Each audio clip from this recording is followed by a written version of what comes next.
The day before that, we went to our son's baseball game. We also went to Lily on the Lakes at the park. So it was a normal day. He had no complaints. He didn't say anything was bothering him.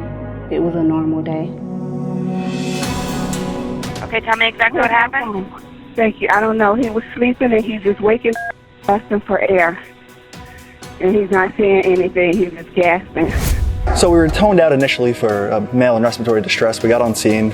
We found a 39-year-old male. He was in complete cardiac and respiratory arrest. He took an agonal respiration as we walked in the room and then nothing. So he wasn't breathing, had no pulses. We started CPR immediately and started following our protocol for resuscitation efforts. This was one of the first times we'd gotten a chance to work with this particular EMS crew. So it's kind of like having a new team. We haven't worked together much. I remember mostly it was very prolonged. It was one of the longest codes I've ever worked that had such a positive outcome. They were giving us updates to, not that he was improving, that we should not expect anything. Even though we seen movement, anything that we would ask, it was negative. It was basically, if he wakes up, if he moves, he may not walk, he may not talk. He may not have memory because of the amount of time that he was out.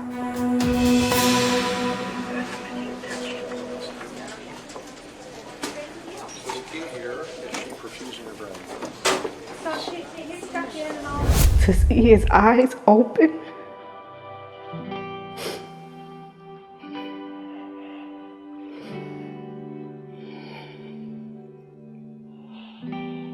just to see his eyes open and recognize who we are was just unbelievable. Due to everything that the doctors were telling us, it's like a miracle. He's a miracle to them. They don't know what happened.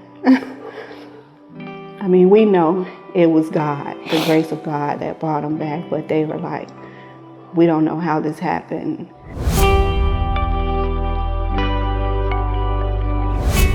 Who I saw first, I remember hearing voices like praying, people praying for me. To me, a walking miracle is something that God has done. I'm just glad that you guys didn't give up. You know, I'm just blessed that I had the right group of team that wouldn't give up. Yeah. Man hug. All right. I'm sorry to say, brother. Thank you, man. I'm glad I finally get to meet you. Thank you, man.